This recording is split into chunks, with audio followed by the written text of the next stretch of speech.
আমরা এই মুহূর্তে আছি বাংলাদেশের একেবারে শেষ সীমান্তবর্তী একটা গ্রামে। এইখান থেকে দেখেন অল্প একটু দূরে ওই যে পাহাড়ের মতো যে প্লেসটা দেখা যাচ্ছে ওইটাই হচ্ছে মূলত ভারতের অংশ। এই যে বাড়িঘর মতো এই জিনিসগুলো এগুলো হচ্ছে মূলত এক একটা বাগান। একটু দূরে দেখেন ওই যে একটা নীল নেট দেখা যাচ্ছে, ওইটার পেছনে হচ্ছে কিন্তু তার কাটা, এর পেছনে কিন্তু আবার ভারতের রাস্তাও দেখা যাচ্ছে। আবার এই পাশে কিন্তু দুই একটা বাড়িঘর আছে, এই বাড়িঘরের পেছনে হচ্ছে কিন্তু আবার ভারতের অংশ। আর এই যে গ্রামটি এটি হচ্ছে মূলত ফেনী জেলার পরশুরাম উপজেলার জয়চাঁদপুর গ্রাম। আমার পেছনে দেখেন এটা হচ্ছে মূলত গ্রামের শেষ সীমানা। এই যে বাড়িটা দেখতে পাচ্ছেন এটা হচ্ছে মূলত এই গ্রামের একেবারে সর্বশেষ বাড়ি।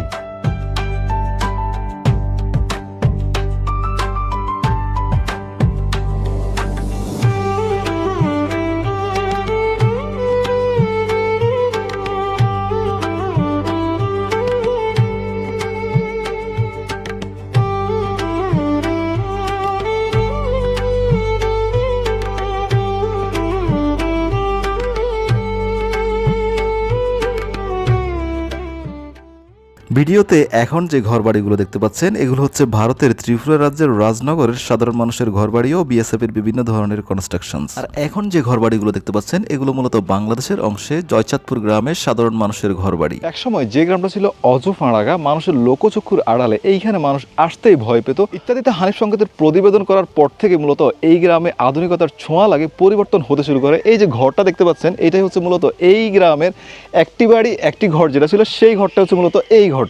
আধুনিকতার ছোঁয়া লাগার পর থেকে এই গ্রামে নতুন করে একটা মসজিদ নির্মাণ হয়, পাঞ্জেগানা মসজিদ 2022 সালে। এখানে একটা খাওয়ার পানির প্লান্ট বসানো হয়। বর্তমানে এই গ্রামে প্রায় 14টি পরিবার বসবাস করতেছে, যাদের বেশিরভাগই হচ্ছে টিনের ঘর এবং কয়েকটা আমরা দালানও দেখতে পাই, কিন্তু এক সময় এখানে সব ছিল মাটির ঘর। এটাই হচ্ছে এই গ্রামের প্রবেশের একমাত্র সড়ক। এই জায়গাটাকে স্থানীয় মানুষজন ফেনীর গলাচিপা হিসেবে চেনে। তার প্রধান কারণ হচ্ছে ওই যে দূরে জায়গাটা, এটা হচ্ছে ভারতের অংশ, আবার এই পাশটায় একটু দূরে হচ্ছে ভারতের অংশ। জায়গাটা এখানে শুরু হলেও ভেতরে কিন্তু অনেকটা প্রশস্ত, অর্থাৎ বলা যায় একটা গলাচিপার মতো হয়ে আছে, যার কারণে এটাকে গলাচিপা বলা হয়। আমার এই জায়গা থেকে ভারতের সীমান্তগুলো কিন্তু খুবই ক্লিয়ার দেখা যাচ্ছে। এই যে পাহাড়ের মতো অংশগুলো এগুলো কিন্তু সবগুলোই ভারতের জায়গা। বর্তমানে এই গ্রামে কোনো শিক্ষা প্রতিষ্ঠান নেই, ছাত্রছাত্রীদেরকে সত্যনগর গ্রামে গিয়ে পড়াশোনা করতে হয়। নামাজ পড়ার জন্য রয়েছে একটা মসজিদ, একটা ঈদগাহ। এছাড়াও গ্রামের যে রাস্তাটা সেটা কিছুটা পাকা, কিছুটা সোলিং এবং কিছুটা কাঁচা রাস্তা। বর্ষাকালে কাঁচা রাস্তায় চলা একেবারে দুষ্কর হয়ে পড়ে, তাই গ্রামবাসীর দাবি হচ্ছে পুরো রাস্তাটা যেন পাকা করে দেওয়া হয়। এছাড়াও গ্রামে বেশ কিছু আধুনিক সুযোগ সুবিধা প্রবেশ করলেও অনেক কিছুই এখনো বাকি, যার কারণে গ্রামবাসীর দাবি হচ্ছে সেগুলো যেন আস্তে আস্তে এখানে আনা হয়। বিদায় নিচ্ছি বাংলাদেশের সীমান্তবর্তী গ্রাম জয়চাঁদপুর থেকে।